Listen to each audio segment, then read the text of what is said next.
야 혹시 요즘에 이사차 보이냐? 이사차가 안 보인다라고 얘기를 할 맞아요. 정도로 이사하시는 분들 같은 경우도 최근 들어서 뭐 택배로 본인이 좀 전환을 하고 하셨더라고요. 그만큼 시장에서 이런 뭐 매매 시장뿐만 아니라 임대 시장 같은 경우도 동결되고 있다. 시장이 멈춰버렸다라는 것이 가장 큰 문제라고 봅니다.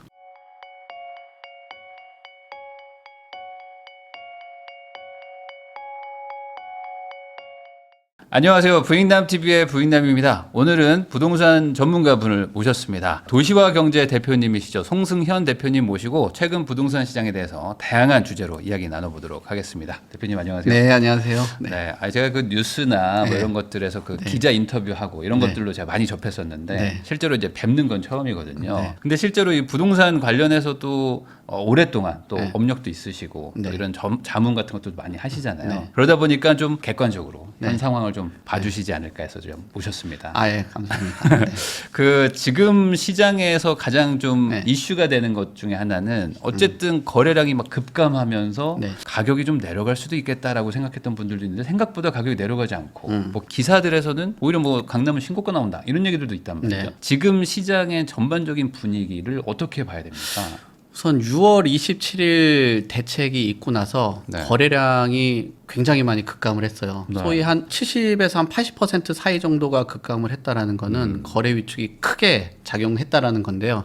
굉장히 빠르게 대응을 했어요. 시장에서 일정 부분의 시간을 주지 않고 바로 대출에 대한 규제를 하고 규제 범위 자체도 상당히 넓었기 때문에 거래가 급감하는 현상들이 나타났다라고 봅니다. 그렇지만 이제 이런 대출에 대한 축소도 있었고 또 전입에 대한 의무도 강화를 하는 그런 구조이기 때문에 거래를 할 수 있는 환경들이 굉장히 어려워졌다라고 볼 수 있을 것 같고요. 또 스트레스 DSR의 어떤 점진적인 시행으로 인해서 거래가 축소가 됐다라고 봐야 될 것 같은데 그런 거래량이 줄어들면은 가격들이 떨어져야 된다라고 생각들을 많이 하는데 상승폭의 축소나 또는 상승을 다시 하는 이런 반복적인 흐름들이 계속 흘러가고 있다라고 봅니다. 우선 이런 부분들이 왜 발생을 했냐라고 하면 시장에서 매물들이 움직이지 않고 그 매물들 안에서도 거래가 일어나지 않다 보니까 가격에 대한 포착들 이런 것들이 일어나지 않는 거죠. 우리가 의사결정을 하기 위해서는 실거래가를 보고 실거래가의 흐름 자체가 하락 거래가 많은지 상승 거래가 많은지 이런 흐름들을 봐야 되는데 그런 실거래에 대한 양이 줄었고 그런 그 적어진 물량으로 인해서 우리가 의사결정을 하는데 굉장히 어려워진 거죠. 거기에다가 가격들이 떨어지기 위해서는 뭐 공급에 대한 그 물량들 이런 것들이 심리적인 영향들을 가져오는데 25년 이후로 당분간 거래에 대해서도 급감하는 데 있어서의 그 주요 원인으로 본다라면 공급에 대한 축소 의견들 그러니까 시장에서 물건들을 내놓지 않는 문제죠. 거기에다가 전세에 대한 물량들 이런 것들이 축소가 되다 보니까 아무래도 전세가율 상승이 가격을 하방 지지한다. 그리고 공급 대책들이 나오겠지만 이런 것들이 도심 안에서는 정비사업 중심으로 물량들을 확보를 해야 되다 보니까 정비사업을 완화를 한다라는 거는 그래도 재건축 단지라든지 서울의 노후주택 안에서는 이거는 호재로 또 작용을 하거든요. 그래서 상승과 하락이 공존을 하고 있기 때문에 지나친 상승, 지나친 하락들이 나타나지 않는 상황에 거래 가격들을 뭐 떨어뜨리지 못하는 그런 요인으로 작용한다라고 볼 수 있을 것 같습니다. 크게 봐서는 그 매수자들도 줄었지만 매도자들이 팔고 싶으면 가격을 떨어뜨려서라도 팔 거 아니에요. 그러니까 매수자가 주니까 시장에 손님이 줄면 어쨌든 팔고 싶은 사람이 많으면은 가격이 떨어질 수밖에 없는데 가격이 안 떨어지고 상승폭만 줄었다는 거는 팔고 싶은 마음도 없다 이렇게 봐야 되는 건가요 지금? 그렇죠. 지금 그 우리가 거래를 하기 위해서는 거래 환경들이 받쳐줘야 되거든요. 제가 실무적으로 사람들을 만나 보면은 이런 얘기를 많이 하세요. 내가 지금 갖고 있는 부동산을 매각을 한 이후에 다시 재매수를 하기에는 거래 비용들이 너무 많이 늘어났다. 중개에 대한 수수료도 거래 가격들이 높아졌기 때문에 비용도 매도할 때도 커졌고 또 살 때도 커진단 말이에요. 그럼 거래에 대한 비용들이 굉장히 좀 부담스럽게 작용을 한다라고 볼 수 있을 것 같고요. 그리고 양도를 했을 때 어떤 내가 실익을 생각을 해봐야 되는 거죠. 내가 이 주택을 매각을 하고 소위 말하는 그 상급지로 이동을 한다든지 또는 규모를 좀 축소를 하더라도 뭐 소위 말하는 코어 권역으로 들어가 줘야 되는데 그런 부분들이 굉장히 어려워진 거죠. 왜냐하면 내가 팔고 나서 내가 코어권역에 있는 주택을 매입을 하고 싶어도 그 지역에 물량들이 상당히 축소가 됐기 때문에 이거는 내가 이동을 하는데 굉장히 어렵다라고 보는 거예요. 거기에다가 최근 사례를 보시더라도 최근에 보면은 판교에 계신 분이 서울로 접근을 하고 싶은데 네. 서울 가격이 판교보다 높게 뛰었단 말이에요. 네. 그러면은 거래 비용도 올라갔는데 거기에 쫓아가기 위해서는 내 판교에 있는 가격을 낮춰서는 가격이 더 벌어지기 때문에 쫓아갈 수가 없는 거죠. 그래서 서로 거래와 거래를 하는 과정 안에서 내 가격도 협상을 하는 데 있어서 자산을 매각하고 자산을 가는 구조이기 때문에 네. 이런 협상 가격들을 떨어뜨릴 수가 없는 그런 구조라고 볼 수 있을 것 같습니다. 그러면 결국에는 이게 심리 싸움으로 간다 그러면 매도자도 안 낮추고 싶지만 매수자도 안 높게 살려고 그냥 안 살면 그만이야라고 안 사버리면 결국에는 급한 사람이 던지는 거니까 그러면 이제 매도자가 뭐 불리할 수도 있다 뭐 이렇게 볼 수도 있는데 매수자들이 안 사기에는 또 어려우니까 지금 그래도 조금씩 상승이 찍히고 있는 거겠죠. 네. 뭐 매수자들 심리는 어떻게 보세요? 매수자들 심리는 지금 굉장히 좀 다급하게 느껴지는 것 같아요. 최근 들어서 다시 상승세의 그 폭이 좀 커졌거든요. 네. 그 말은 뭐냐면은 금융에 대한 규제가 있고 난 이후에 주택 가격이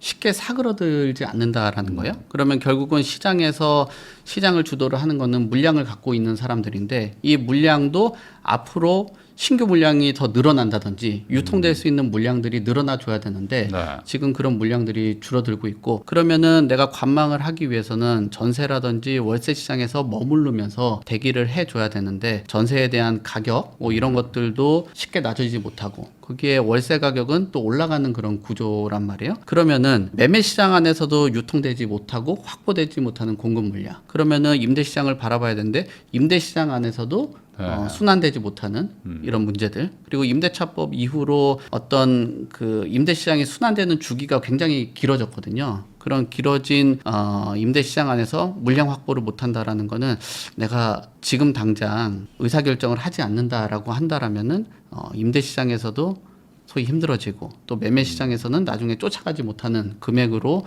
될 수 있다라는 생각들 때문에 많은 분들이 올 3분기 이후부터는 그래도 매수를 하려고 하는 그런 수요들이 늘어나지 않을까 그렇게 생각합니다. 그러면 지금 결과적으로 1주택자들이나 뭐 다주택자 이런 분들은 어쨌든 뭐 하나 뭐 가지고 있으니까 조금 지켜보자 이런 마음이라면 집이 아예 없으신 무주택자 분들은 아 이거 전월세 올라가겠는데라고 하면서 조금씩 그래도 사니까 거래량이 줄었더라도 좀 가격이 조금씩 상승하는 그런 뭐 신고가 이런 게 찍힌다 이렇게 그냥 정리할 수 있겠네요. 그러니까 심리적으로 보면은 거래량들이 줄어든다라면 결국은 그 거래 가격들이 시장의 어떤 상승세나 이런 부분들을 일정 부분 의사결정하는데 명확하단 말이에요.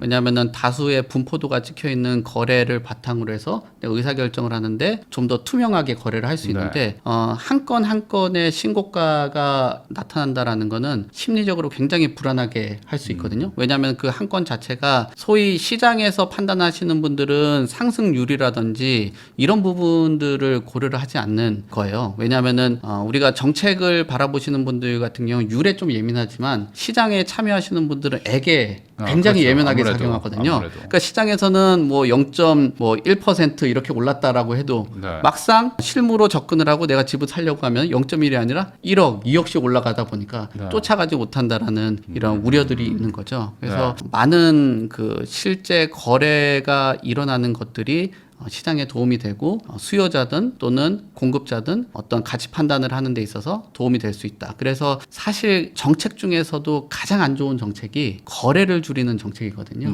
지금 같은 경우는 시장의 수요를 이렇게 억제는 정책이라고 한다라면은 많은 분들이 오히려 주택을 구매를 하고 나서 굉장히 좀 비싼 값을 주고도 지불하시면서 살 수밖에 없는 환경. 그리고 사시는 입장에서도 이거를 사고 나서도 거래가 없다 보니까 내 판단에 대한 그 걱정으로 인해서 소위 말하는 패닉 셀링 뭐 이런 것들도 나타날 수 있다라고 봅니다. 그러면 보통 이렇게 대출 규제하고 뭔가 이렇게 수요를 막 누르고 하면은 이제 고가 시장을 타겟으로 하니까 고가들은 좀 거래량이 확 줄고 상대적으로 지금 어쨌든 6억 대출 해주니까 중저가라고 할 만한 뭐 10억대 이하 뭐 이런 것들은 좀 풍선 효과가 일어나지 않겠냐라고 이제 전망했던 게 많은데 실제로 좀 풍선 효과가 일어나고 있는지.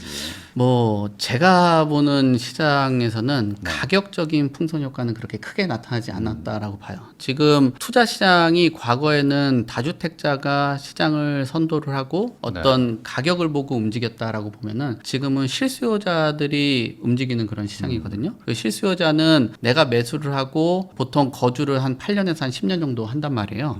그러면은 그 지역의 가격적인 흐름보다는 주변의 정주 환경이라든지 또는 학군, 교통 뭐 이런 것들을 보고 판단을 하게 되는 거죠. 그래서 가격을 보고 소위 말하는 서울의 외곽 지역들 이런 지역들로 이동한다라기보다는 조금 높더라도 우리가 선호를 하는 지역들 뭐 소위 말하는 서울을 좀 벗어나도 분당이라든지 과천이라든지 이런 지역들로 이동을 하는 모습들이 나타나고 있어요. 왜냐하면 그 지역들은 갖추고 있는 뭐 편의시설이라든지 기반시설들이 좋고 교통적인 부분이나 정비사업들이 활발하게 일어나고 있다는 거거든요. 그러면 내가 8년에서 10년 정도 이후에 거기에 장기적으로 거주를 해도 되고 자산 가치가 올라간다라면 매각을 하고 다른 지역으로 이동할 수 있는 발판이 되거든요. 근데 가격으로만 보고 쫓아간다라고 하면은 소위 말하는 그 지금 지역적인 양극화, 똘똘한 현상이 나타나고 흐름 안에서 향후에 내가 매각하는데 굉장히 어려움을 겪을 수 있지 않을까. 그리고 예전에 금융에 대한 그 대출이 좀 풀리고 나서 우리가 말하는 뭐 금감구 지역이라든지 또는 노도강 지역 같은 경우 가격이 규제를 막고 나서 가격이 급격하게 떨어지는 모습들을 우리가 포착을 했거든요. 그런 경험치로 판단을 해봤을 때는 가격적인 풍선 효과보다는 그 지역 안에서 좀 벗어나더라도 지역적인 풍선 효과들이 나타났다. 그런 것들이 서울의 외곽보다는 오히려 수도권 핵심 지역으로 이동을 했다라고 볼 수 있을 것 어차피 같습니다. 같은 값이면 좀 멀더라도 확실히 좀 살기 좋은 어떤 그런 거, 뭐 연식이라도 좀 좋다든지, 뭐 어차피 조금 뭐 지하철은 좀 멀리 타야 되지만 그래도 그 동네에서는 좀 쾌적하고 뭐 이런 것들을 좀 더 추구한다. 그게 결국에는 투자 심리보다는 어쨌든 지금 실거주 수요자가 대부분이니까 그렇게 일어나는 거겠죠. 지금 투자하고 실거주하고 같이 동반된 수요라 그 상승에 대한 가격액도 훨씬 더 크다라고 봐요. 예전에는 완전히 투자로 간다든지 완전히 실거주로 간다라는 생각들을 많이 했는데 어느 순간 실거주를 동반한 사실상 뭐 많은 사람들이 잠재되어 있는 거죠. 내 집을 샀는데 거기에 좀 가격이 좀 올라갔으면 좋겠다라는 그런 생각들이 담겨져 있기 때문에 과거보다는 이런 거래했을 때 실거주와 투자가 병합된 수요들이 들어가서 가격이 훨씬 더 크게 이루어지는 그런 현상들이 나타나고 결국에 이제 살기 좋은 곳으로 좀 쏠려간다. 이렇게 좀 보면 될 것 같은데 이런 상황에서 어쨌든 공급을 좀 해주면 그러니까 신축을 좀 지어주면 그래도 좀 그 수요가 좀 분산될 수 있는데 어제 어쨌든 뭐 국유지 관련해 가지고 뭐 한 3.5만 호 정도 공공임대 뭐 관련해서 뭐 공공주택들을 좀 분양하려고 한다라고 이제 발표가 좀 나왔는데 뭐 보니까 뭐 성수동에 있는 경찰 기마대 부지를 뭐 올리겠다 뭐 이런 것들이 있더라고요. 이런 공공 분양 뭐 이렇게 국유지 개발 이런 거에 대해서 어떻게 좀 평가를 하세요? 국유지 개발이 일어난다라고 보면은 지역에 긍정적으로는 볼 수가 있겠죠. 근데 그 개발 방식에 대해서 고민을 해봐야 되는 거예요. 서울의 핵심 지역 안에서 과연 주택이 공급되는 게 시장과 어떤 그 지역에 좋은 건지 아니면 거기서 생산성이 높은 어떤 업무 시설들이 들어오는 게 좋은지 이거에 대해서 고민을 해봐야 되는 거죠. 우리가 거기에 주택 가격과 주거 안정을 위해서 주택을 짓는다라고 하면 그래도 주택 가격 상승의 억제에는 도움이 될 수 있을 거라고 봅니다. 다만 그런 서울의 핵심 지역 안에서 정주로서만 생활하는 그분들에겐 큰 혜택이 될 수 있겠죠. 하지만 그 지역의 업무 시설이라든지 생산성을 높일 수 있는 그런 시설물들이 들어간다든지 또는 문화 시설이 들어간다라면 그곳에 거주하시는 분들보다는 서울 안에 뭐 다른 지역 분들도 와서 그 지역의 부가가치도 형성을 할 수 있는 거고요. 다른 나라에서 와서도 그 지역이 하나의 어떤 관광 상품화도 될 수 있는 건데 과연 주택으로만 지어서 거기에 거주하시는 분들에게 혜택이 가는 게 좋은 건지 아니면 그 지역에서 부가가치를 키우면서 하나의 뭐 랜드마크를 만들어서 거기서 뭐 많은 그 생산성을 키울 수 있는 건물들이 들어가는 게 좋은 건지는 고민을 해봐야 되는 겁니다. 그래서 그 지역에 있는 분들이 거기서 돈을 벌고 그 돈을 가지고 집을 사는 구조가 저는 좀 더 바람직한 구조라고 보는데 거기에 좀 뭐 사회적인 약자들도 있고 뭐 소외된 계층들도 있겠지만 그분들이 들어가는 것들이 꼭 그런 핵심 지역에 들어가는 게 좋은 것이냐에 대해서는 고민을 해볼 필요가 있는 거죠. 이거는 뭐 정책적인 부분과 좀 철학이 좀 담길 필요는 있는 거죠. 그러니까 이렇게 서울 외곽이나 뭐 경기도권에다가 차라리 좀 주거를 만들고 도심 안에는 좀 상업용이나 어떤 그런 문화시설들을 만드는 게 도시 계획적으로는 더 나을 수 있다. 그렇죠. 우리나라의 문제는 원래는 도시는 뾰족하고 네. 예, 외곽은 평평해 줘야 되거든요. 근데 산처럼 해야 되는데. 예, 그렇죠. 우리나라의 좀 문제는 뭐냐면은 도심 안에는 평평하고 외곽이 높단 말이에요. 맞아요. 신도시라든지. 네. 그러니까 이런 많은 사람들이 출퇴근으로 도심으로 몰리는 그런 구조기 때문에 교통에 대한 체증도 발생되고 거기서 좀 소비되는 뭐 시간적인 부분들 뭐 이런 것들이 문제가 되는 거죠. 그래서 오히려 도심 안에는 일자리들이라든지 많은 사람들이 다양한 문화도 좀 즐길 수 있는 그런 시설물들이 들어오는 것들이 도시 안에서는 긍정적이고 그런 것들이 단순히 집값이 올라가는 문제를 떠나서 그 주변에 있는 분들이나 거기에서 일을 하시는 분들의 어떤 주머니 사정을 넉넉하게 해주는 것도 좀 필요하지 않나 그렇게 봅니다. 도시계획을 또 공부를 하셨으니까 기본적으로 이제 도심지는 원래 좀 이렇게 뾰족하게 고밀도로 개발을 해서 일자리도 많이 넣고 막 상업용도 많이 넣어서 이제 경제력으로 이제 발전을 좀 하는 거고 외곽에 가서 좀 이렇게 살아야 되는데 우리나라는 그게 아니에요. 도심지에 오히려 집들을 더 많이 짓고 거기에 더 고가 아파트를 막 지으니까. 거기 사는 분들은 너무 좋죠. 너무 좋지만 그게 너무 또 소수가 그걸 전용으로 쓰고 있으니 그런 문제도 좀 있는 것 같기도 하고. 제가 해외에 나가면 항상 유람선을 많이 타거든요. 뭐 홍콩도 상해도 그리고 최근에도 뉴욕 갔다 와서 유람선을 이렇게 좀 타봤는데 국내에서 바라보는 그 이런 뭐 주변에 뷰하고의 차별성이 너무 크다라는 거예요. 그러니까 활발하게 움직이는 어떤 역동성이 있는 그런 곳이 아니라 뭐 밤만 되면은 불이 다 꺼져 있고 그리고 막상 타도 볼 게 없어서 유람선에서 마술쇼를 해서 오히려 유람선 안에서 구경을 해야 되는 그런 그런 구조인 거죠. 뭐 앞으로는 어떻게 뭐 흘러가고 할지는 모르겠지만 앞으로는 이런 상업용지랑 많은 사람들이 점유를 하는 것보다 많은 사람들이 방문을 하고 거기서 많은 뭐 움직임들이 좀 일어날 수 있는 것들 그리고 뭐 우리나라 안에서의 뭐 해외 나가고 우리나라의 그 한강 대교 보면은 전혀 문화 같은 것도 일어나지도 않잖아요. 다른 데서는 거기서 뭐 사진도 찍고 하나의 명소처럼 되는데 그런 그 상업시설과 상업시설 그리고 그 다리가 연결되는 모습들을 연출을 하면서 그 지역에 어떤 랜드마크나 건물들이 들어가는 게 맞지 않겠냐. 거기에 주택만 지어가지고 거기가 좀 점유가 되는 것들은 좀 옳지가 않다라고 봅니다. 개인적으로. 근데 이제 대표님 말씀은 이제 큰 틀에서는 방향성 설정을 한 거지만 당장 지금 뭐 집 모자라다고 하고 뭐 지금 전세 올라간다고 하는데 그래도 어쨌든 집은 있어야 되지 않냐라는 논리도 강하단 말이에요. 그러다 보니까 이제 뭐 있는 집이라도 좀 고밀도 개발을 하면 좋지 않냐 이런 얘기도 있는데 지금 방향은 약간 그쪽은 좀 아닌 것 같기도 하고요. 어떻게 보십니까? 고밀도로 개발을 하는 게 어떤 도움이 될 수 있죠. 그때 이제 시장에서 바라보는 그 고밀 개발하고 그 정부에서 바라보는 이 개발에 대한 그 인식 자체가 상당히 좀 다른 것 같아요. 지금 상황에서는 주택에 대해서 상한되는 그 용적률을 일정 부분 좀 풀어주는 게 좀 필요성이 있다라고 보여지고요. 그리고 우리가 지금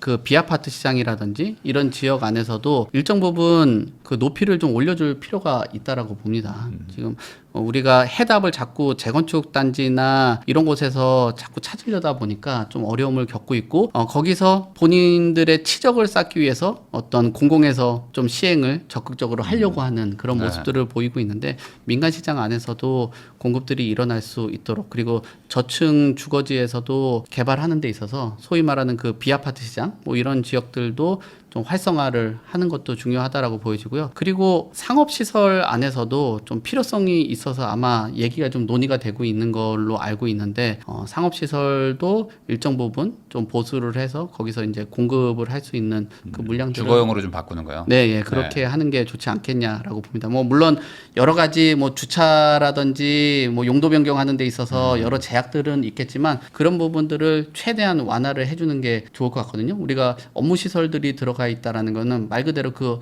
업무 지역 안에 시설물들이 있는 거잖아요. 그 지역 안에서 공급들이 일어날 수 있도록 하는 것들은 좀 올바른 방향 같습니다. 네, 지금 어쨌든 공급이 생각보다 부족하고 뭐 이런 것들 때문에 또 이제 뭐 금리 인하 이런 것들까지 엮여다 보니까 이제 매도자들은 좀 덜 팔려고 하고 매수자들 중에는 간간히 사면서 가격이 떨어지지 않는다. 이렇게 얘기해 주신 것 같아요. 도시와 경제 송승현 대표님하고 이야기 나누고 있는데요. 그러면 이제 그 아까 말씀해주신 게 이제 전세 쪽에서 뭐 상승, 뭐 전월세 상승 이런 게 있기 때문에 집주인들도 조금 뭐 지켜보고 있다 이런 얘기를 해주셨는데 요즘에 기사들 보면은 뭐 대단지 뭐 1100세대 전세가 0이다 뭐 이래가지고 뭐 전세가 아예 뭐 씨가 말랐다 이런 기사들 막 나오거든요. 지금 실제로도 그런 건지 정말 이제 전세난이 오는 건지 어떻게 보십니까? 전세난은 나타날 수 있다라고 보거든요. 지금 전세 가율이 상승을 하고 그 다음에 시장 안에서 순환되는 물량들이 줄잖아요. 네. 기존에 있었던 물량들이 유통이 안 된다라고 하면은 새롭게 공급되는 곳에서 물량들이 나와줘야 되는 거거든요. 네. 근데 새롭게 공급되는 곳에서도 물량들이 적게 나오는 거예요. 우선 첫 번째로는 실거주 요건을 강화를 해버렸어요. 네. 그러니까 내가 거주하는 데 있어서 실제 거주에 대한 부분들을 충족을 시켜야 되기 때문에 실제 새 아파트에 실거주자들이 들어가서 전세 물량들이 안 나온다라는 것도 있고요. 또 둘째로는 내가 임대를 주더라도 그곳에서 뭐 이제 계약 갱신을 하는 데 있어서 상당히 요건들이 상당히 많이 강화가 됐어요. 그러면은 그런 리스크를 줄이기 위해서 노력들을 하는 거죠. 또 거기에 우리가 잔금 대출을 하는 데 있어서 전세 자금을 받아 가지고 세를 주는 이런 구조가 깨졌단 말이에요. 네. 그렇다면은 결국 그런 시장이 깨졌다라는 거는 내가 실제로 자금을 들고 우선적으로 거주를 한다. 뭐 이런 구조가 될 수밖에 없는 거죠. 그래서 이런 물량들이 축소되는 것들은 가격적인 부분에 대한 우려도 있겠지만 시장에서 유통되지 못하는 물량에 신규 물량들이 나와줘야 되는데 신규 물량 자체가 실거주 요건들을 상당히 강화를 시킨 게 가장 큰 요인이라고 보여지고요. 거기에다가 앞으로 공급 물량들이 시장에 나와줘야지 거기서 신규 입주 물량들이 나올 거 아니에요. 신축이. 그렇죠. 네. 예. 지금은 근데 재건축이나 뭐 재개발 시장이 상당히 좀 멈춰선 그런 흐름이기 때문에 이런 물량들이 좀 나오기가 좀 어렵지 않을까.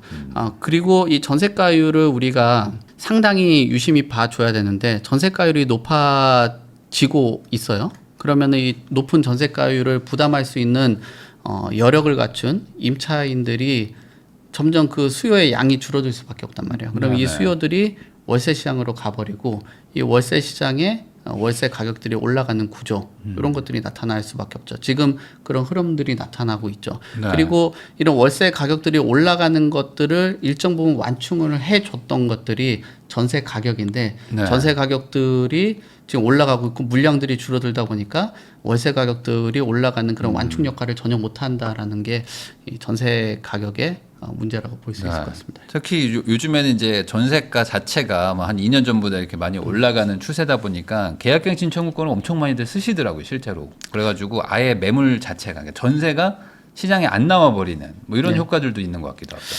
그렇죠. 그런 부분들도 상당히 크고요. 그리고 서로 간에 필요로 의해서 연장하시는 경우들도 상당히 많더라고요. 그러니까 요즘 보유에 대한 세금들이 올라가다 보니까 집주인들 같은 경우는 일정 부분 그 전세는 고정을 해놓고 10만 원, 20만 원 또는 뭐 50만 원 이 정도에서 받아서 그 보유에 대한 세금을 납부를 하고 임차인 입장에서도 요즘에 전세 가격이 높아지다 보니까 내가 나가서 새롭게 이사비를 드리고 또 거기에 전세 수수료를 내놓고 하는 것보다는 차라리 여기서 거주를 하면서 비용을 지불하는 게 훨씬 더 낫겠다라고 판단을 하는 거죠. 그래서 이분들은 그 아마 최근 들어서 반전세라든지 월세 가격들이 늘어난 것들이 실제로도 보면은 뭐 예를 들면 5억의 전세에서 5억의 그분들이 이사를 다른 곳으로 가는 게 아니라 집주인하고의 어떤 뭐 대화를 통해서 5억에 뭐 한 얼마 정도 이렇게 올리는 그런 구조로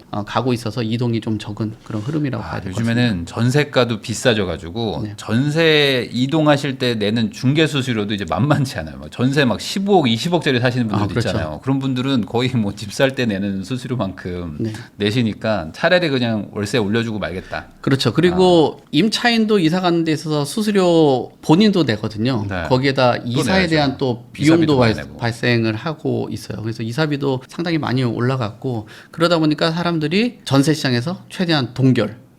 그래서 우스갯소리로 그런 얘기 많이 하거든요. 저희 어머니도 예전에 집을 줘가지고 그 임대를 놓고 그랬던 분이신데 어머니가 이런 얘기를 많이 하더라고요. 요즘에 야 혹시 요즘에 이사차 보이냐? 이사차가 안 보인다라고 얘기를 할 정도로 그러니까 실제로도 그 시장 안에서도 이사에 대한 움직임들이 적어진 것도 사실이고요. 그리고 제가 아시는 이사 하시는 분들 같은 경우도 최근 들어서 뭐 택배로 본인이 좀 전환을 하고 하셨더라고요. 그만큼 시장에서 이런 뭐 매매 시장뿐만 아니라 임대 시장 같은 경우도 동결되고 있다. 그래서 시장이 지금 가장 큰 문제는 시장이 멈춰버렸다라는 것이 가장 큰 문제라고 봅니다. 그러면은 이 상황에서 앞으로 공급이 좀 내년 내후년이 뭐 급감한다고 하는데 이러면은 전세 사시는 분들 입장에서는 어쨌든 좀 압박감을 느낄 수밖에 없는 상황인 거고 그분들이 또 이제 매수하러 가니까 이제 또 거래량은 적은데 또 가격이 계속 이렇게 찍힌다 이렇게 봐야 되는 거겠네요. 그러면은 이런 분위기가 잠깐은 버틸 수 있지만 또 이렇게 계속 이렇게 압박감이 오면은 또 매도자들이 결국에 뭐 포기하고 던질 것이다 이런 얘기 하시는 분들도 있고 아니다 이거 조금 있으면은 이 정책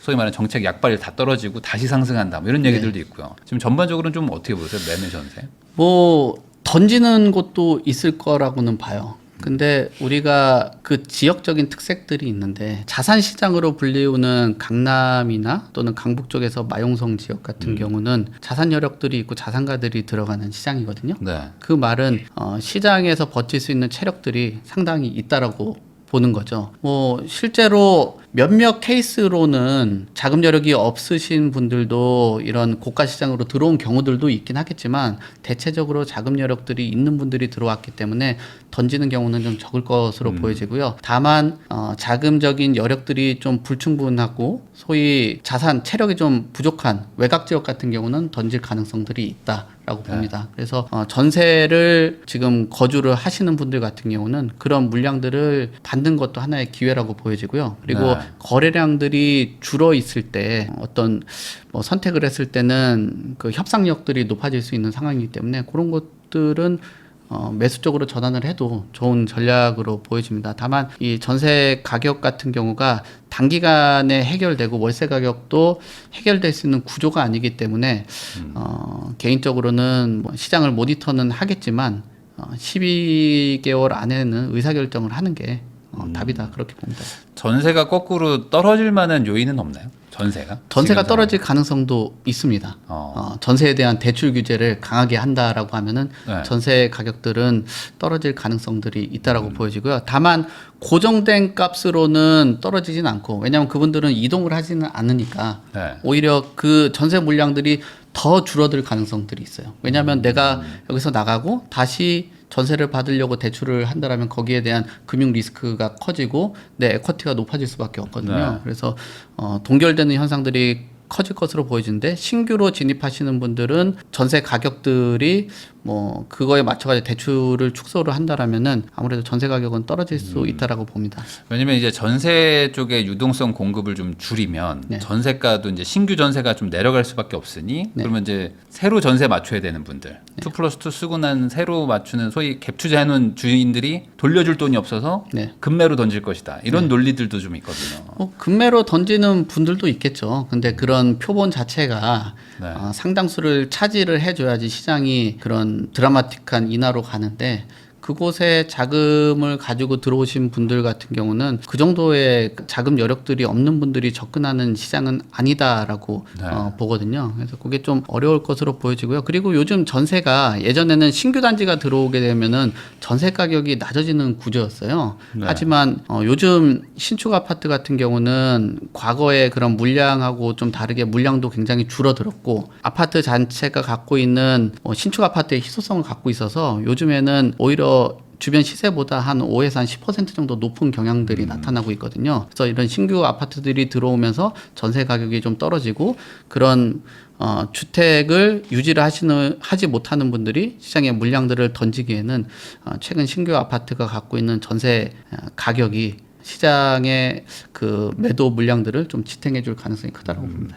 근데 어쨌든 지금 현 정부는 좀 전세 끼고 집 사는 거, 소위 막 갭 투자하는 거를 하지 말라는 정책을 쓴 거잖아요. 어쨌든 이번 6.27 대책을 보면은 그러니까 이런 기조는 좀 계속 될 확률이 높겠죠. 가능하면 뭐 전세 주지 마라, 실거주 해라. 전세를 줄여가려고 하는 구조는 계속 유지가 될 것으로 보여지고요.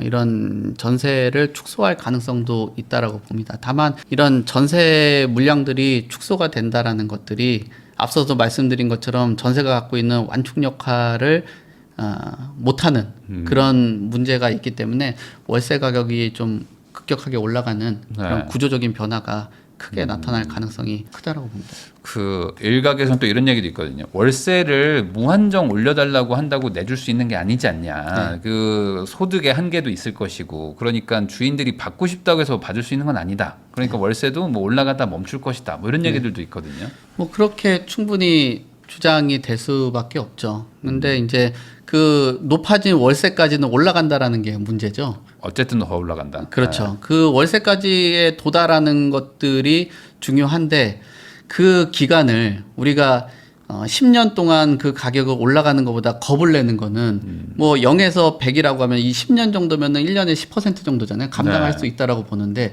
그 기간이 전세의 완충 역할을 못하면 그 100이라는 수치가 2, 3년으로 당겨질 수 있다. 그러면 1년에 한 33% 정도씩 올라가는 거에 대한 부담감들은 굉장히 급격하게 압박으로 작용할 수밖에 없거든요. 왜냐하면은 우리가 부동산이나 어떤 지역을 선정하는 데 있어서 본인의 생애 주기에 맞춰서 주택을 선택을 하고 또는 매수를 한다든지 임차를 하거든요. 내 자녀에 대한 교육이라든지 내 직장과의 거리라든지 이런 것들이 있는데 그런 기간들이 전세가 사라지고 완충 역할을 못하는 동안 드라마틱하게 올라가게 된다라면 많은 분들의 조금 어려움을 겪을 수밖에 없겠죠. 그럼 선택을 하겠죠. 뭐 본인이 차라든지 어떤 소비들을 좀 줄여가면서 이 집을 버틴다든지 그런 선택들을 할 가능성들이 있는데 그런 것들이 급격하게 가격이 올라간다라는 거는 사회적으로 굉장히 문제로 작용할 수밖에 없다라고 봅니다. 정부에서 어떤 통계나 이런 걸로 수치로 얘기할 때는 사실 전세가 올라가 버리면 전세가 상승한 것만큼 또 갭이 줄어드니 또 매수세로 전환되니까 그런 게 좀 걱정돼서 차라리 월세가 올라가는 거는 좀 매수세로 전환은 조금 느려지잖아요. 어쨌든 이제 투자금 자체가 늘어나는 거니까 거기다가 이제 주담대도 막아놨으니 차라리 전세를 좀 월세로 좀 전환시키는 거가 통계상으로는 괜찮을 수 있겠는데라는 생각을 할 수 있지 않습니까? 근데 그 좋은 방향 아니에요? 그 전세에서 거주하시던 분들이 매매로 가는 게 원래 전형적인 주거 마련의 방향이거든요. 근데 왜 그 방향을 막냐 이거죠. 왜냐하면 원래 보통 월세에서 거주를 하고 전세한 다음에 전세하고 매매 가격이 좀 가까워지면 이참에 그냥 집을 차라리 사자라는 판단들을 하면서 지금까지 주택 구매들을 해왔단 말이에요. 근데 그 방식을 오히려 역행을 한다라는 거는 좋은 방향이 아니죠. 거기에다가 우리나라의 구조 자체가 어떤 문제라고 보는 게 우리나라는 매매 대출을 하는데 50에서 한 60% 정도 대략적으로 대출을 해준단 말이에요. 근데 전세는 80에서 한 90% 정도 해왔단 말이에요. 그러면 수요자가 있을 때 자금 여력이 부족하신 분들은 당연히 대출을 많이 해주고 내 돈이 적게 들어가는 전세 쪽으로 쏠려가게 만드는 그런 구조였단 말이에요. 그러면 전세에 대해서 이런 수요를 억제를 하게 된다라면 반대로 매매 시장의 LTV라든지 또는 대출에 대한 금융 규제를 낮춰주는 게 맞다라고 보거든요. 그러니까 선택권을 월세를 선택한다든지 아니면 원리금에 대한 이자라든지 이런 부분을 보고 월세냐 매매냐 선택할 수 있는 구조인데 우리는 아예 그 디자인 자체가 매매는 하지 말고 전세는 대출 많이 하니까 전세에 머물러라 하는 그런 구조였단 말이에요. 그러면 이런 부분들은 변화가 필요하다. 그러니까 전세에 대해서 갭 투자를 못하게 하려고 한다면 갭 투자가 아닌 매매 수요 같은 경우는 대출을 좀 더 많이 해서 전세 수요를 매매 쪽으로 옮겨가면서 전세 가격을 좀 낮춰주는 이런 부분들이 필요하다라고 보거든요.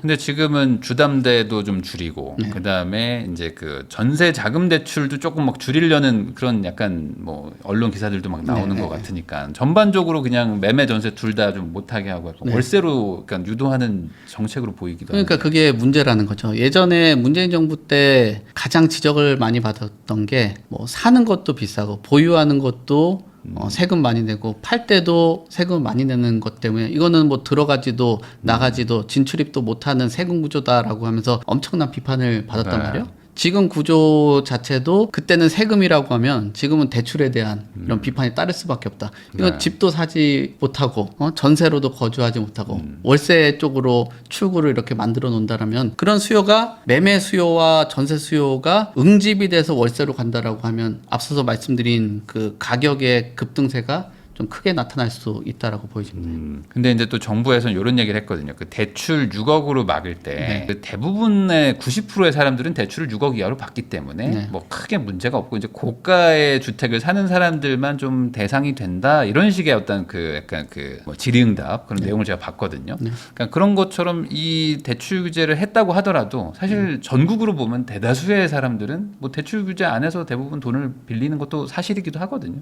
근데 이렇게 돼도 어쨌든 말씀하신 것처럼 뭔가 좀 시장이 계속 풍선 효과가 일어나고 좀 안 좋은 방향으로 갈까요? 지금 대출에 대한 규제가 있어서 부동산 시장의 흐름을 꺾을 수 있다라고 보는 거는 좋은 판단은 아닌 것 같아요. 뭐 이제 대출을 활용을 해서 집을 살 수 있는 수요자들은 집을 살 수 있게 해주는 게 맞거든요. 지금 우리가 앞서도 공급 얘기 나오고 어떤 유휴부지 찾고 대체할 수 있는 어떤 토지를 계속 지금 찾으러 다니고 있는 거잖아요. 그 말은 뭐냐면은 수요자들이 계속 누적이 되고 있기 때문에 그 정부가 계속 이런 부채 의식처럼 계속 쌓아간단 말이에요. 차라리 그런 부채를 털 수 있게 기존에 머무르고 있는 무주택자들이 집을 살 수 있는 구조를 만들어 주는 게 중요하다. 그리고 오히려 무주택자나 실수요자 이런 분들 같은 경우는 그분들이 집값을 뭐 크게 좌우하시는 분들은 아니다라고 보거든요. 그래서 그분들에게는 그래도 대출을 좀 장려를 해주고 이게 글로벌적인 트렌드도 실수요자나 이런 분들 같은 경우는 최대한 그 장벽을 낮춰주고 특히 뭐 미국 같은 경우는 사는 사람 같은 경우 중개 수수료라든지 이런 것들도 안 내잖아요. 그래서 배도자가 내니까. 그렇죠. 최대한 뭐 돈을 번 사람 같은 경우는 어디서 그게 나중에 정산을 하면 됩니다. 근데 최대한 집을 처음에 생애 최초로 집을 구매하겠다라고 하면 최대한 장벽을 낮춰주는 게 필요하다. 그렇지 않으면은 그 쌓여가는 누적된 수요들을 어떻게 감당을 할 수 있는지 그리고 우리나라가 갖고 있는 10%도 안 되는 공공임대주택 그리고 공공임대주택을 선호하지 않고 있는 이런 현실 안에서 그런 것들을 해결하기 위해서는 뭐 주택가격이 올라가는 것도 문제지만 그 올라가는 것들이 수요들이 누적이 되고 있는 것들도 중요 원인이기 때문에 전세에 계신 분들은 최대한 뭐 매매를 할 수 있는 환경을 만들어주는 게 중요하다고 봅니다. 도시와 경제의 송승현 대표님하고 이야기 나누고 있는데요. 그러면은 결국에는 이제 정부 정책이 사실 중요할 것 같아요. 이제 한 임기 2달 정도 되셨거든요. 그러니까 아직도 뭐 거의 뭐 50 몇 개월 남았기 때문에 앞으로 어떻게 할지가 이 부동산 시장을 좀 많이 이제 좌지우지할 것 같다. 그러면 큰 틀에서 이재명 정부의 부동산 정책은 어떤 방향으로 가는 것 같다 아니면 갈 것 같다 이거 가지고 지금 논란이 되게 많아요. 어떻게 보십니까?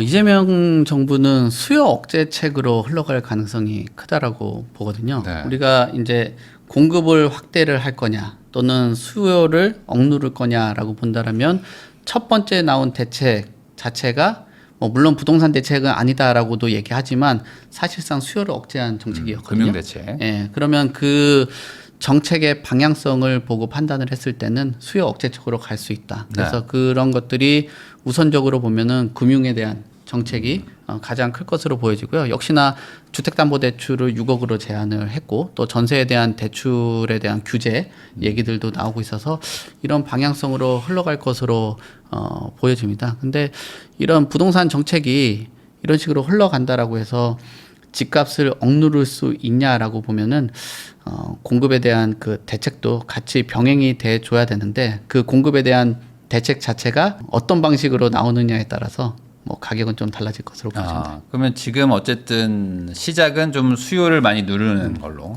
근데 이거는 좀 어느 정도 그 현 정부의 편을 좀 들어줄 수도 있는 게 뭐 임기 뭐 후보 시절 때부터 갑자기 막 급등했잖아요.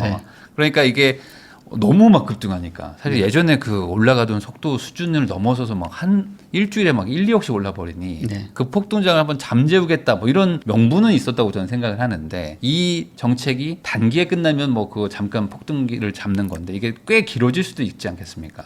어떻게 보세요? 이런 금융 규제 같은 것들. 근데 저는 토지거래 허가 구역이라든지 주택 가격이 이렇게 급등을 하는 거는 좀 냅둬야 된다고 생각하는 사람의 입장이에요. 그러니까 수요가 계속 유지되기는 어렵거든요. 그렇죠. 뭐 물론 매수세가 강하고 많은 사람들이 주택을 구매를 한다라고 하면 그 뒤에는 또 조정 국면들을 겪는데 그런 조정을 정책적으로 개입을 해서 가격을 조정을 한다면 그 다음에 오를 때도 또 정책으로 또 개입을 해야 되는 거예요. 네. 그러니까 시장에서 가격들의 변화가 있다라고 하면은 좀 두는 게 중요하다라고 봅니다. 다만 그래도 6.27 대책 이후로 예전에 문재인 정부 시절처럼 뭐 시도 때도 없이 정책 내는 그런 정도의 그 네. 반응은 아니어서 좀 다행이라고 보고는 있는데 6.27 대책의 금융 규제 필요성이 있었다라고 보시는 입장도 있고 또 아니다라고 생각하는 입장도 있는데 저는 조금 더 지켜보고 그리고 우리가 주택 가격이라는 거는 정책에 대한 그 민감도도 있고 정치적인 불확실성에 대한 해소에 대한 그런 것들 그리고 정책 공약들 안에서의 가격들이 올라가는 모습들 뭐 이런 것들도 있었기 때문에 정부가 들어서고 난 이후에 일정 부분은 한 분기 정도는 지켜봐 줬으면 어땠을까라는 생각을 합니다. 사실 그 정책 나오기 직전에 보면은 막 급등을 하다가 그 뭐 특정 지역은 이건 아니지 않아? 라면서 이제 약간 거래가 살짝 죽으려고 했던 그 분위기도 있었거든요. 너무 뭐 한 달 만에 막 4억 5억 올라버리니까 이건 아닌데 하면서 안 살려고 했던 딱 그 시점에서 이 대출 규제가 딱 터지니까 이제 아예 뭐 또 거래가 또 중단되고 이런 일들도 있었거든요. 사실 뭐 시장에서 거래해서 뭐 비싸게 사는 사람도 있고 싸게 사는 사람도 있는 건데 문제는 이게 가격이 오르면 특히 이제 강남권 이런 데가 오르면 언론 기사부터 해서 막 다 막 모든 전 국민이 다 거길 쳐다보고 있으니 그래서 이제 정치적 부담도 있지 않나 뭐 이런 생각도 좀 있거든요. 근데 그곳이 가격으로 잡을 수 있냐라는 거는 좀 우리가 생각을 해봐야죠. 우리나라의 부동산 자산 자체가 한 3경 정도가 돼요. 그러니까 정치적인 입김으로 통제가 될 수 있는 범위는 벗어난 넘어섰다. 수준이거든요. 예전처럼 고도 성장을 하고 정책이라든지 어떤 공무원들의 힘들이 강했던 시절하고는 좀 다른 시장 흐름이고 또 얼마든지 대응이 가능한 시장 흐름이기 때문에 정책적인 부분들 개입한다라고 해서 부동산 가격들이 잡혔다라고 하면 지금까지 뭐 수많은 정책과 대책들이 안 나왔겠죠. 우리가 사회과학으로 분류가 되잖아요. 이 부동산 같은 경우. 자연과학 같은 경우는 뭐 사과가 뭐 바닥으로 떨어진다 하고 답이 정해져 있어요. 근데 이 사회과학은 영원히 답이 없고 논쟁거리로 항상 남아 있고 답을 찾을 수 없는 거예요. 근데 그래도 그 안에서 사람들이 많은 그 답을 찾은 것 중에 하나는 많은 사람들이 관심을 갖고 있는 분야에 너무나 많은 그 정책 개입이 있다라고 하면 부작용들이 좀 컸다라는 것들은 상당히 많이 밝혀진 사실이기 때문에 강남의 집값이 올라간다라고 해서 규제가 가장 많았던 곳이 강남이지만 지금까지 역사적으로 보더라도 집값이 가장 많이 올랐던 곳은 강남이다. 그래서 규제를 한다라고 하고 이 6억에 대한 그 대출을 통해 가지고 가격을 뭐 잡았다라고 보기에는 다른 지역들이 타격들을 많이 입었지 그 지역들이 잡히진 않았다라고 봅니다. 그럼 결론은 잠깐 그냥 일시 정지돼 있고 좀 뒤로 밀어놓은 거지 이 시한폭탄이 뭐 없어진 건 아니다. 또 이런 느낌인 거네요. 뭐 그렇게 볼 수 있죠. 그럼 이런 상황에서 그 연초에 토호제 한번 풀었다가 막 올라가면서 다시 묶은 것처럼 대출 규제를 풀면 그러면 완전 또 용수철처럼 또 튀어 올라가는 거 아닐까요? 그러니까 이걸 걱정해서 또 못 풀 것 같은데 이거를. 가능성이 충분히 있죠. 왜냐하면은 누적된 수요들이 용수철처럼 튀어 올라가는 결과를 발생할 수 있다라는 거죠. 다만 토지거래 허가구역도 가격들이 어떤 풀리고 난 이후에 거래도 많이 일어나고 가격도 올라가긴 하겠지만 제가 말씀드린 것처럼 좀 시장을 좀 관찰하고 지켜본다라면 조정 국면들이 있거든요. 왜냐하면 매수하려고 했던 대기 수요가 있었기 때문에 가격이 단기간에 매수를 하는 것들은 어쩔 수 없는 현상입니다. 근데 그런 수요가 계속 유지가 되기에는 집값이 좀 올라간다라고 하면은 집을 살려고 하는 그런 수요들이 커지기 때문에 가격들이 올라갈 수밖에 없겠죠. 하지만 그 수요가 소모가 된다라고 하면 대기된 수요들이 제한적으로 매수할 수밖에 없는 그런 구조거든요. 그리고 규제의 어떤 부작용이라고 해야 될까요? 이런 것들이 뭐냐면 토지거래 허가구역으로 지정이 됐다가 풀린 이후에 강남의 가격이 올라간 것도 문제지만 다음에 토지거래 허가구역으로 지정될 수 있다라는 이런 우려 때문에 마포나 용산 그 일대 또는 성동구 일대 뭐 이런 지역들의 가격에 대한 분위기가 컸거든요. 특히 용산 같은 경우는 아파트만 규제하다 보니까 이거는 비아파트는 규제에 해당 안 되지만 나중에 비아파트도 규제될 수 있다라는 우려들 뭐 네. 이런 것들이 발생한단 말이에요. 그래서 오히려 규제를 풀어놓으면은 향후에 내가 언제든지 매입을 할 수 있는 시점에 매수를 할 수 있다라는 심리적인 부분들은 최대한 좀 완화를 할 수 있다. 다만 단기간에 가격이 올라가는 것들은 뭐 어쩔 수 없는 상황이라고 봐야 될 것 같습니다. 토어제 그때 다시 재지정하기 직전에도 이제 거래가 너무 많이 되고 가격이 너무 많이 오르니까 이건 또 아닌 거 아니야라고 해서 살짝 좀 네. 죽으려고 하는데 그때도 지정을 해버려요. 네, 맞습니다. 그러니까 그 마지막 5일에 막 미친 듯이 사러 가고 막. 네. 와, 그러니까 이런 일들을 또 반복하게 되는 거 보면은 규제가 정답은 아닌 것 같은데 그러면은 그나마 정답이라고 뭐 학계나 언론이나 다 얘기하는 것들 중에 하나가 공급 많이 하라는 거잖아요. 네. 그래도 공급을 많이 하자. 근데 수요 억제책으로 갈 것이다. 공급 쪽으로는 잘 안 갈 것이다라고 보시는 이유는 뭔가요? 공급으로 안 간다라기보다 공급으로 가고 싶죠. 네. 근데 공급의 현실성들이 굉장히 떨어진다라고 봐야 되겠죠. 지금 공급을 하라고 아마 등 떠밀어 가지고 한다라고 해도 네. 할 수 있는 여력을 갖춘 그 건설사들이 상당히 많이 줄어들었어요. 네.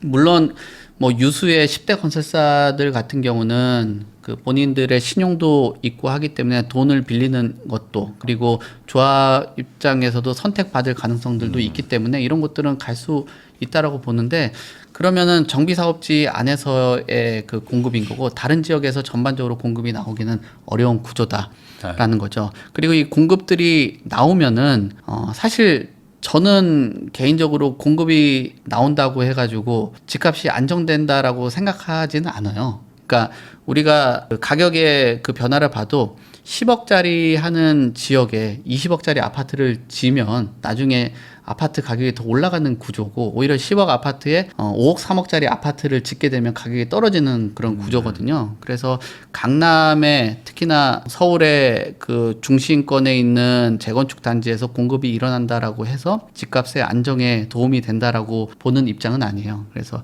그 부분들은 좀 질적인 접근 그리고 언젠가는 그 돼야 되는 아파트의 가격을 좀 누르다 보니까 계속 구축인 상태에서 집값이 올라가는 이런 문제 뭐 이런 것들이 발생된다라고 보는 거죠. 공급이 많이 일어나는 것들이 좀 저렴한 지역에서도 같이 병행되면서 공급이 일어나줘야지 수요자들이 비싼 아파트, 싼 아파트들 이렇게 선택을 할 수 있는 선택권이 좀 넓어진다라는 거죠. 그래서 공급의 양이 많아지는 게 중요한 거지 어떤 특정 지역에 공급을 할 수 있게 해주고 또 유유부지를 개발을 해가지고 조금씩 공급을 한다라는 것도 그런 거는 뭐 공급의 효과가 그렇게 크게 발생되지 않고 또 그 공급을 통해서 집값 안정에 크게 도움이 된다라고 보기는 어려울 것 같습니다. 그럼 예를 들어 대규모 공급을 하는 거예요. 그러면은 뭐 소위 말하는 뭐 노원구 쪽은 지금 노후도시 특별법 대상이기도 하고 연식도 이제 오래됐습니다. 네. 그리고 이제 집값도 상대적으로 좀 저렴한 편이고 그럼 이런 것들을 좀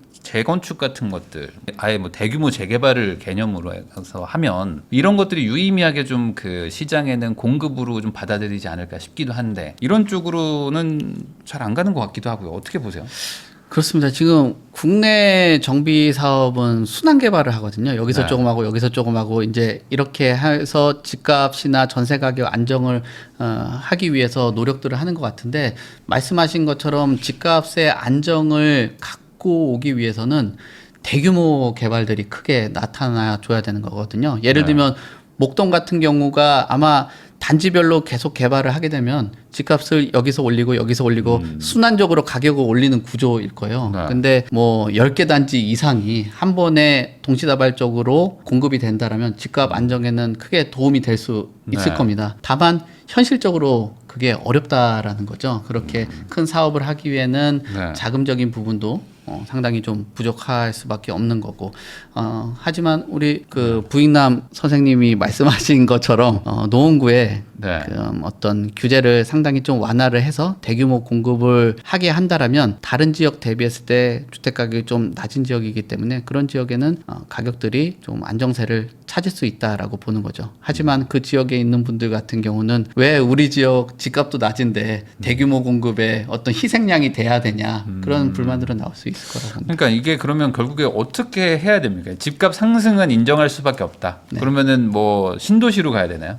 어떻게 해야 되나요, 이거는? 집값 상승을 인정하면서 계속 공급을 해 가야 되는 거죠. 네. 예, 집값 상승도 막으면서 공급도 하려고 하다 보니까 공급의 속도가 안 나오는 거거든요. 그러니까 제가 앞서서도 말씀드린 것처럼 저는 공급을 한다고 해서 집값이 안정된다고 생각하지 않고 있는 사람이기 때문에 네. 그냥 집값이 올라가는 거는 인정을 해줘야 되는 거예요. 왜냐하면 전반적인 사회적인 비용도 발생을 했기 때문에 이런 부분에 대해서는 조금 안정을 하기에는 어렵지만 그 상승폭을 좀 둔화하기 위해서는 정부에서 뭐 공사비라든지 뭐 금융적인 부분이라든지 이런 부분들은 일정 부분 좀 지원을 해준다면 그런 비용들은 좀 낮출 수 있다라고 봅니다. 그러니까 재개발 재건축이 집값 안정 대책이라기보다는 그냥 국민들의 주거 환경 개선 정도로 생각해야 된다 이런 생각이신 거죠? 약간. 주거 환경 개선 쪽으로 가주는 게 맞다라고 봅니다. 그래서 양적인 공급보다는 질적인 공급들을 수요자들도 현재 희망을 하고 있고 그런 희망에 맞춰서 공급을 해주는 게 맞는 거지. 그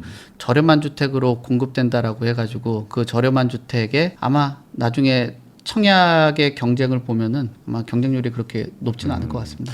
그리고 또 역설적으로 집값이 올라가 줘야 또 공급이 되잖아요. 그러니까 집값이 떨어지면 공급을 못 해요. 네. 네. 시행사들, 건설사들이 할 수가 없습니다. 네. 네. 그래서 보통 주변 시세보다 최소한 10에서 한 15% 많게는 뭐 한 30% 정도의 가격선을 좀 높여서 공급을 하고 또 분양을 하려고 계획들을 잡는데 이런 부분들을 낮추려고 한다라면 적극적으로 뛰어들 그런 뭐 건설사들은 없을 것 같습니다. 그러니까 자동차를 신차를 개발하는데 기능은 더 좋은데 중고차보다 싸게 만들려고 하면 자동차 안 만들고 마는 거잖아요. 네, 맞습니다. 그런 개념이다 보니까 집값의 상승을 어느 정도 인정은 하되 양질의 집으로 좀 개선하는 개념. 네. 근데 그래도 결국에는 서울로 지금 쏠림 현상, 뭐 지금 뭐 전입 신고들 막 계속 서울 뭐 그리고 이제 뭐 경기도권으로 막 오잖아요. 지방 분들도. 그러면 이것도 어쨌든 수요인데 이 수요도 뭐 그냥 무시할 수는 없는 거 아닙니까? 그럼 어딘가로 또 수용은 해야 되고. 그러면 결국에 뭐 신도시인가요? 뭐 4기 신도시, 그러니까 땅이 좀 저렴한 거를 대규모로 개발해서 거기에 그나마 양질의 주택들을 공급한다. 지금까지는 그렇게 했잖아요. 4기 신도시는 뭐 공약에서도 제가 알기로는 예전에 뺀 거로 알고 있거든요. 지금 3기 신도시도 어쨌든 준비 중인데. 그렇죠. 그래서 4기 신도시는 현실적으로는 지금 나타나기에는 굉장히 어렵다. 근데 앞서 말씀하신 것처럼 지방 분들이 오는 곳들은 서울이라고 했는데 신도시는 서울은 아닌 게 돼버리니까 결국 그런 수용하는 그런 수요들은 아니다라고 볼 수밖에 없을 것 같아요. 그리고 이 신도시가 갖고 있는 지금에는 뭐 한계점이라고 봐야 되겠죠. 오히려 그 신도시가 계속 확장되면서 수도권 외곽에 있는 그 미분양 주택들 뭐 이런 주택들은 오히려 더 타격을 받을 수 있다라고 보거든요. 네. 지금 3기 신도시들이 공급한다라는 그런 인식들 때문에 서울에 집을 조금 부담스럽게 생각하시는 분들이 3기 신도시를 바라보고 있단 말이에요. 왜냐하면 좀 지리적으로도 가깝기 때문에 그런 문제들로 인해서 3기 신도시보다 조금 더 멀리 있는 도시에 분양되는 물량들 이런 것들이 미분양들이 계속 부족이 되고 있어서 주택 가격을 안정시키는 것도 중요하긴 하겠지만 이 안정된 주택 가격들이 어떤 경제적인 손실로 이어지게 된다면 그거는 문제가 될 수 있거든요. 왜냐하면은 기업들이 공급하는 거는 결국은 생산성을 높이기 위한 공급이고 그 지역에도 도움이 될 수 있는데 신도시에 공급되는 거는 정부의 예산을 가지고 또 공급하는 그런 구조기 때문에 뭐 예산을 가지고 공급되는 그런 물량들을 계속적으로 하는 게 맞겠냐. 그리고 현재 그 신도시 안에서도 공사비가 올라가고 있는 그 현실적인 부분들 때문에 신도시 공급하는 것도 굉장히 좀 난항을 겪고 있는데 여기서 4기, 뭐 5기, 6기 이렇게 이어진다라는 거는 좀 방향성으로 맞지 않다. 그리고 거기에 연결될 수밖에 없는 뭐 기반 시설이라든지 교통 계획이라든지 이런 것들에 들어가는 비용보다는 오히려 맨 처음에 말씀드린 것처럼 도심 안에는 고밀로 개발을 하고 집값 상승은 인정하면서 가는 것이 도움이 될 것으로 보입니다.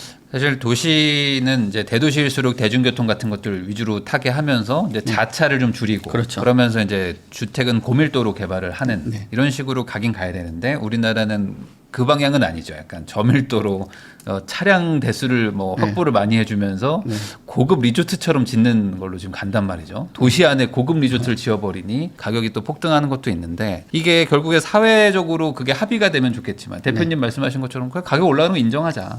근데 그게 안 되잖아요. 그게 안 되다 보니까 모든 정부들은 결국에 부동산 집값 올라가면 욕먹고 뭐 정권 흔들리고 하니까 이번 정부도 그러면 만약에 집값 상승을 가만히 보지는 못할 것이고 양도세 늘리고 뭐 종부세 늘리고 약간 이런 식으로 세금을 좀 중과하는 쪽으로도 갈 수 있을까요? 현재는 지금 그쪽으로는 안 간다 계속 얘기는 하고 있는데. 그쪽으로 강도가 높아지지는 않을 것 같긴 해요. 근데 아마 종부세 부분에 대해서는 조금 강화가 될 것으로는 판단이 되거든요. 네. 왜냐하면은 종부세는 가장 안정적으로 세수를 확보를 할 수 있는 네. 그런 세금이거든요. 뭐 거래를 안 하더라도 그래서 계속 나오니까. 예, 그냥 멈춰 있어도 그 세수가 확보되기 때문에 어떤 예산을 뭐 확보를 하고 어떤 정책 설계할 때 가장 안정적인 예, 세금이 종부세입니다. 그리고 많은 사회적인 그 합의로는 보유세는 좀 올리고 거래세는 낮추자라는 것들이 대다수의 뭐 진보적인 성향이나 보수적인 성향들을 갖고 있는 분들도 이건 글로벌 스탠다드다라고 판단들을 많이 하는 부분이거든요. 그래서 종부세는 올릴 가능성은 좀 있다. 그게 이제 세금보다는 시행령이라든지 공정시장 가액 비율 이런 네. 부분들을 조정을 하면서 올라갈 가능성들이 있는데 만약에 이 양도세라든지 취득에 대한 세금이라든지 이런 부분들을 좀 낮춰준다라면은 저는 뭐 개인적으로는 굉장히 세금적으로는 뭐랄까요 뭐 정확한 방향을 갖고 성공한 디자인이라고 보는 합리적인 방향으로 가는 것이다. 예. 그렇죠. 근데 종부세는 올려놓고 뭐 취득세라든지 양도세도 멈춰 있게 된다라면은 결국은 그냥 뭐 시장에 그렇게 큰 도움이 되지 않고 세수 확보만 하는 그런 방향으로 갈 가능성들이 있다라고 봅니다. 그렇다고 해가지고 시장의 가격을 낮추고 하는 데는 크게 도움은 되지 못할 것 같습니다. 그러면은 그 방향으로 갈 확률도 좀 있어 보인다고 보시나요? 어떻게 보세요? 저는 왜냐면 세금은 또 필요하니까. 그 방향으로 갈 가능성이 있다라고 봅니다. 예. 취득세, 양도세 뭐 그대로 두는데 보유세를 다시 좀 약간 올리는 쪽으로. 네. 근데 취득하고 양도세 이 부분은 해야 되지 않을까요? 그러니까 왜 안 하는지 이해를 도통. 이게 사실 취득과 양도세는 거래가 발생해야지만 나오는 세금이니까 거래량도 중요하잖아요. 네. 근데 보유세로 가면 그냥 거래를 하든 말든 니네들 마음대로 해라. 그냥 난 세금만 거둘게잖아요. 네, 그렇죠. 오히려 되게 정부 입장에서는 단순해지는데 아마 대다수의 보유자들, 그러니까 집을 사고 팔 생각이 별로 없는 보유자들, 1주택자들 입장에서는 증세죠. 그렇죠. 그러니까 아마 쉽지 않은 것 같기도 하고. 근데 이 거래를 제가 멈추게 하는 정책이 가장 안 좋은 정책이라고 얘기하는 게 순환을 전혀 못하는 맞아요. 이런 문제가 크기 때문에 뭐 경제적인 부분에서도 순환되지 못하는 것들 그리고 관련 업종에서도 움직이지 못하고 또 정책을 판단을 하시는 분들 같은 경우도 뭐 이거 거래가 있어야지 맞아요. 어떤 정책 설계를 할 텐데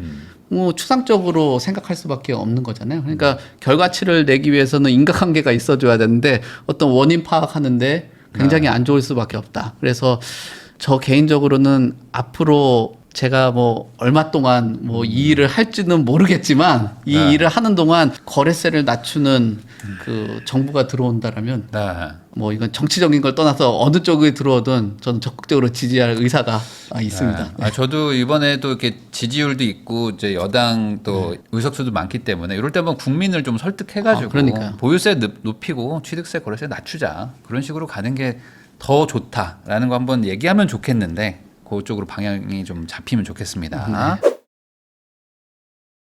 도시와 경제의 송승현 대표님하고 이야기 나누고 있는데요. 그러면은 지금 대표님 이야기를 종합해 보면은 전반적으로 뭐 전세나 매매 시장 좀 불안하고 특히 이제 뭐 살기 좋다고 말하는 동네들, 뭐 대단지, 뭐 학군지 이런 데들은 좀 상승을 할 수밖에 없는 좀 요소가 보인다. 이렇게 정리해도 되는 걸까요? 예, 그렇습니다. 그러면은 지금 무주택자 입장에서는 전세를 또 뭐 연장하거나 뭐 신규 전세 얻기는 좀 불안한 거고 집을 사긴 사야 된다. 그러면 어떻게 해야 되냐 이제 이게 중요할 것 같은데 지금 무주택자분들이 제일 답답한 게 대출이 안 나와요. 지금 생각보다. 그러니까 내가 사고 싶은 집을 살 수가 없어요. 그러니까 전세 한번 더 들어야 되나 이런 생각들 하고 계신데 좀 눈높이를 낮춰서라도 대출에 맞춰가지고 살 수 있는 거 사야 될까요? 지금 지불 가능한 가격 안에서는 매입을 하는 게 좋겠다라고 생각되는데 아마 대출이 그렇게 쉽지는 않을 것 같아요. 그래서 본인이 임차하고 있는 동안 신규 아파트는 어렵겠지만 소위 말하는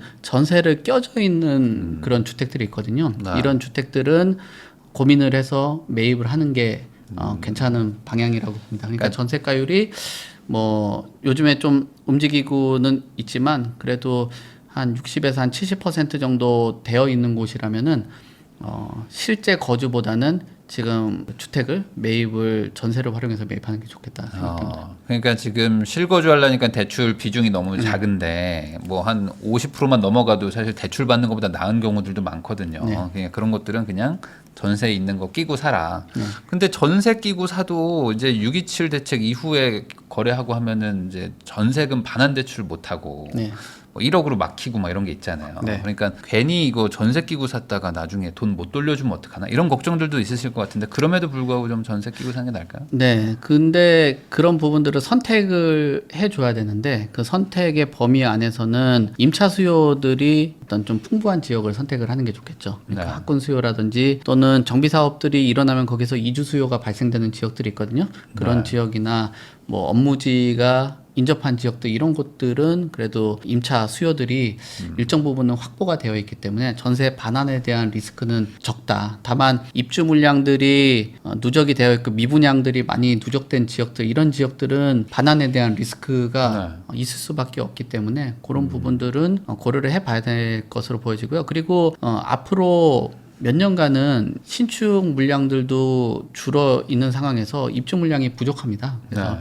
전세에 대한 반환을 고려를 너무 크게 한다라고 하면은 본인이 그 나중에 집을 살 수 있는 범위의 가격이 더 올라갈 수 있는 이런 리스크도 같이 존재를 하거든요. 그래서 너무 많은 고민보다는 그 임차 수요들이 일정 부분 좀 확보가 되어 있는 앞서서 거론 드렸던 그런 지역들은 매입을 하는 게 좋지 않겠네요. 사실 이제 전세 끼고 산다는 게 되게 뭐 겁나는 일이기도 하지만 전세가 오르면 사실 아무 문제가 없거든요. 그렇죠. 전세가 오를 수만 있으면. 그러니까 전세가 오를 만한 지금 여건은 많이 갖춰져 있고 그런 동네들도 수도권 쪽에도 많이 많습니다. 있으니 사실 뭐 아주 이성적으로 생각하면은 전세 끼고 집 산다는 그게 그 리스크가 많지는 않을 수 있다. 이렇게 좀 보면 되겠네요. 그게 대출을 너무 작게 해주니까 상대적으로 한 15억, 16억짜리 집 살려고 하시면은 어렵거든요. 대출 끼고 사는 거는.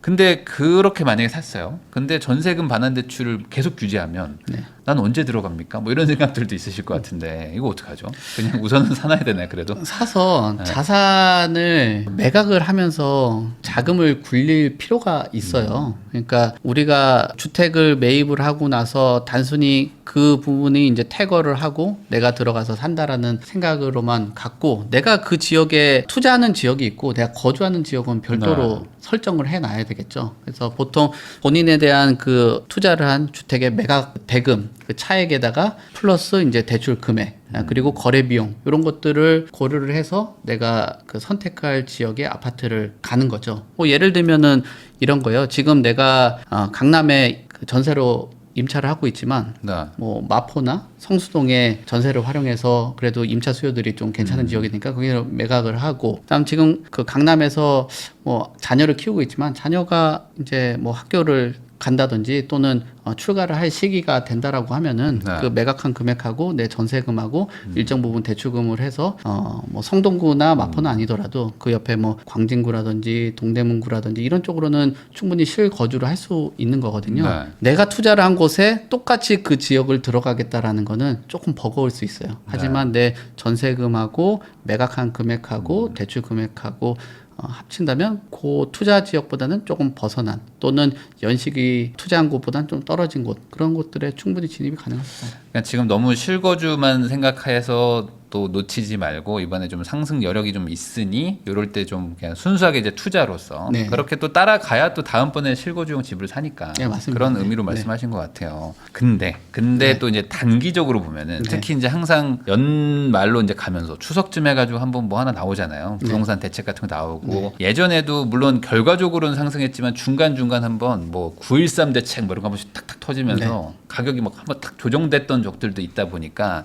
조금 지켜보는 게 어떨까라는 생각들도 있으신 분들이 있더라고요.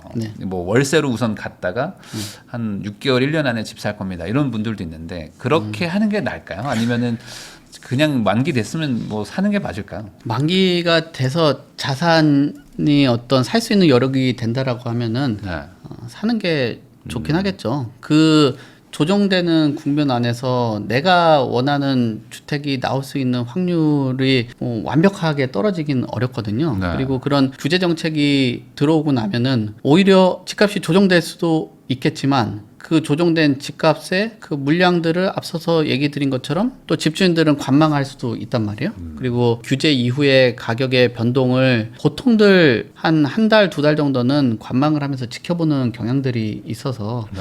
본인의 지금까지 무주택으로 있었던 그 분들이 주택시장은 많이 지켜보고 모니터는 해봤겠지만 실무적으로 그 거래를 한 경험들은 적기 네. 때문에 그 거래 판단에 대해서는 그래도 좀 시간이 여유가 좀 있을 때, 그리고 규제 정책이라는 게 계속 나올 텐데 지금까지 그 규제 정책이 나올 때마다 집값이 떨어졌고 일정 부분 조정이 된 곳들을 포착했다라고 하면은 뭐 누구나 집을 살 수 있었겠죠. 네. 자금 여력이 있고 본인이 판단하는 지역을 계속 모니터했다라고 하면 그 매입을 하는 게 맞겠다 봅니다. 그러면 지금 현 정부가 어쨌든 공급 대책은 조만간 나올 것이다 계속 얘기는 하고 있고 세금 관련해서는 안 하겠다고 하고 있으니 이런 것들을 추정해 보면 연말 안쪽에 집값에 어떤 충격을 줄 만한 그런 정책 쪽에서는 잘 안 나올 것 같은데 어떻게 보세요? 충격을 줘서는 안 된다라고 보고요. 전세자금 대출 딱 규제 막 이런 거 나올 수도 있잖아요. 그 주담대 3억으로 막 낮춘다 이런 찌라시들 막 있거든요. 그런 거 만약에 쓸 수도 있다. 이런 거 기대하시는 분이 지금 있어요. 한 번 충격을 줄 것이다. 네. 그 부동산 시장에서 집을 사고 어떤 그 투자를 하려고 한다라면 양쪽의 극단적인 것들은 배제를 하고 시장을 보는 게 맞아요. 우리가 어떤 통계를 낼 때거나 어떤 시합이 있거나 그러면은 최저점하고 최고점 빼고 보통 하잖아요. 중간값에 최대한 많이 몰리게 하는 건데 그런 극단적인 어떤 대출 규제까지도 상상할 정도라고 하면 그분은 내재적으로 집을 안 살려고 생각을 하신 분이라고 저는 보거든요. 그럴 수도 있어요. 그래서 그런 부분은 좀 나타나기에는 좀 어렵겠다라고 보기 때문에 그런 대책까지 나올까요? 그러면은 그거는 정말 타격이 엄청 클 것 같은데요. 타격이라고 해가지고 그게 집을 싸게 사는 게 좋겠다. 그 다음에 대출 금액을 최대한 줄여가지고 매입을 하면 좋겠다라는 거는 이상적이긴 한데 근데 뭐 그런 것들이 현실에서 일어나지 않으니까. 근데 막상 그렇게까지 빠질 정도의 충격적인 대책이 나오면 못 사죠. 나도 못 사죠. 무서워서 못 사니까 그렇게 빠지는 거죠. 자꾸 뭐 예전에 막 IMF 막 인용을 하고 그런 경우들도 있는데 그때하고 지금하고의 금융에 대한 안전장치 뭐 이런 것들이 상당히 다른데 어렵죠. 그러면 이제 627 대책에서 보면은 지방은 아예 제외됐기 때문에 스트레스 DSR도 좀 지방은 제외되고 그래서 서울 수도권 집 사는 건 되게 힘들어도 뭐 충청도나 뭐 경북 뭐 경남 이런 쪽으로 막 내려가면 대출이 또 잘 나와요. 그래서 지금 일부에서는 또 지방에 좀 좋은 거 사러 간다라는 수요들도 좀 생기는 것 같은데 이거에 대해서는 어떻게 생각하십니까? 뭐 사셔도 괜찮을 것 같은데요. 그 요건들이 있는데 우선 정책적인 부분하고 그게 수요, 그다음에 산업과 고용 뭐 이런 것들에 맞춰서 움직이는 게 좋을 것 같아요. 서울 안에서 보면은 강남 상구 조금 넓게 보면 마용성 지역 같은 경우는 정책의 민감도가 좀 큰 지역이에요. 그리고 서울의 외곽권, 뭐 노도강이라든지 금강구 같은 경우는 금융에 대해서 민감도가 좀 크거든요. 그리고 수도권은 교통에 대한 민감도가 좀 큰 지역으로 이렇게 분류를 해요. 근데 지방은 산업과 그 지역의 지방 경기 이거하고 좀 연관성이 크거든요. 그래서 거기에 고용이라든지 산업들이 좀 활발하게 일어나는 지역이라고 하면은 의미 있는 매수들을 하면은 좋을 것 같아요. 최근 들어서는 그래도 뭐 조선이나 이런 쪽에 관심들을 갖고 있기 때문에 뭐 울산 뭐 이런 지역들도 있겠죠. 그런 지역들은 움직이셔도 괜찮지 않을까라고 판단을 하는데요. 다만 이제는 투자로 지방을 하는 거는 조금 내려놓고 제가 말씀드리는 거는 뭐 투자를 하러 간다기보다는 뭐 실제 거주라든지 향후에 그 지역으로 가서 뭐 일을 한다든지 뭐 이런 쪽하고 상관성들이 있는 분들이 움직이는 게 좋지 않겠냐. 이제는 서울이라는 지역은 투자 시장이고 지방이라는 지역 자체는 부동산이 아닌 다른 사업 쪽으로 하는 시장이라고 좀 분류를 해봐야 될 것 같아요. 왜 제가 이런 걸 여쭤보냐면은 뭐 예를 들어 지금 서울은 대출 규제 때문에 뭐 11억짜리밖에 못 사는 분이 뭐 소득은 높아가지고 뭐 예를 들어 뭐 대구나 뭐 부산에 가면은 대출을 잘해주니까 막 한 16억, 17억짜리 산다 그러면 그 동네에서 그래도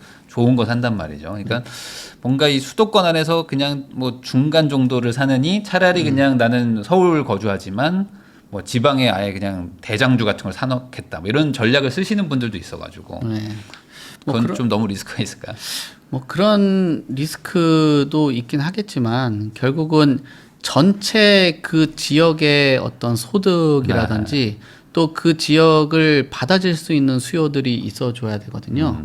뭐 100억짜리, 200억짜리 아파트를 살 수 있는 지역에 수요가 있다라면 그 지역에서 가격들이 더 추가적으로 올라갈 수가 있겠지만 그런 수요가 굉장히 한정적이다라고 본다라면은 그거는 본인의 감정적인 게 좀 들어간 그런 투자라고 봐야 될 것 같아요. 왜냐하면 결국 투자는 내가 매입을 해도 결국 양도를 했을 때 수익이 발생되는 거기 때문에 그런 양도했을 때 받아줄 수 있는 수요자가 많은 곳으로 선택을 하는 게 중요하지 않을까 그렇게 봅니다. 그럼 결국에 이번 뭐 아직 이제 정권 초기이기도 하지만 부동산이라는 거 한 번 사면 한 2년 뭐 아니면 한 4년 있다 팔게 되는데 그런 것들을 고려하면은 여전히 우선 지금 현재 기준으로는 좀 수도권 쪽을 조금 보시는 게 맞다. 네, 그렇습니다. 그리고 이런 그 흐름이 완전히 뭐 멈추는 그런 상황이 아니라 계속적으로 이어질 수밖에 없는 구조기 때문에 뭐 그렇게 봐야 될 것 같습니다. GTX B 민간 사업자 뭐 선정됐다, 뭐 대우건설이 한다 이런 얘기도 있고 GTX C도 뭐 한다 뭐 이런 얘기들이 있는데. 정권 초기이기도 하고 또 경기도 쪽의 어떤 그 경제도 살리고 뭐 이런 수요 분산까지 고려하면은 GTX 같은 어떤 광역 교통망 이런 것들을 좀 적극적으로 정부가 할 확률 어떻게 보십니까? 아무래도 그 지역의 그 교통망이 개선된다라는 것들은 그 지역 주민들한테는 긍정적이라고 봐야 되겠죠. 대도시 광역 교통을 굉장히 좀 중요하게 생각하시는 그 경향들이 있긴 한데 그게 단순히 교통망만 늘어난다라고 해가지고 집값이 올라가거나 아니면 그 지역의 산업이 잘 됐다라고 하는 거는 너무 GTX만 보고 하는 거예요. 그러니까 우리가 GTX A 노선이 빠르게 연결이 다른 지역보다도 연결되는 것 자체는 경기 남부만 보시더라도 뭐 성남도 한 100만이 넘죠. 그다음 용인도 100만이 넘고 동탄도 지금 뭐 100만이 넘잖아요. 그다음 평택까지도 얘기가 나오는데 거기도 한 50만 정도 된단 말이에요. 그러니까 인구수가 받쳐주고 거기에 뭐 반도체를 비롯해서 명확한 컨텐츠가 있기 때문에 산업과 인구와 출퇴근을 고려를 해서 그 노선들이 연결이 된 거지.